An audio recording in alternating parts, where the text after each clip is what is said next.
il sottoscritto è stato in Lega per moltissimi anni, come si sa, ne sono stato anche il vice segretario federale e anche in Lega ho sempre rappresentato questo tipo di valori, quindi pragmatismo, concretezza, competenza, capacità di governo, niente demagogia, niente populismo.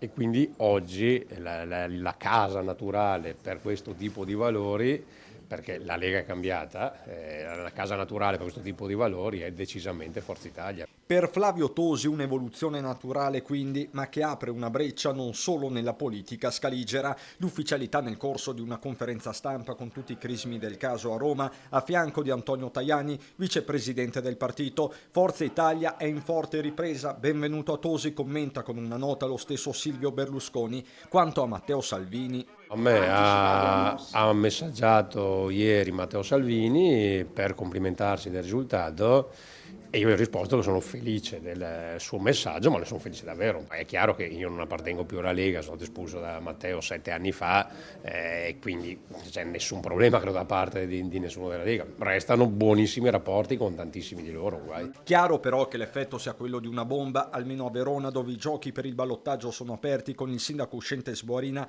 che già aveva avviato contatti con Forza Italia ma non con Tosi. Ora sarà impossibile per il candidato di Lega e Fratelli d'Italia mantenere il doppio binario. Non a caso lo stesso Tosi, sempre a Roma, ha confermato che a mancare è l'apertura del confronto da parte di Sborina, che sembra ora spalle al muro. Intanto fonti accreditate della Lega sentite dall'ANSA confermano come la base non abbia capito l'accordo con Sborina. Stesso clima a Padova, dove invece l'assessore regionale leghista Roberto Marcato, come suo solito, ci mette la faccia. Io del candidato di Padova ne sono venuto a conoscenza attraverso i giornali, a cose fatte.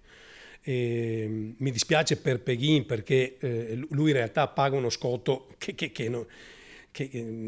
su cui non ha nessuna responsabilità, nel senso che anche un altro imprenditore avrebbe fatto lo stesso risultato. Io sono per candidati politici.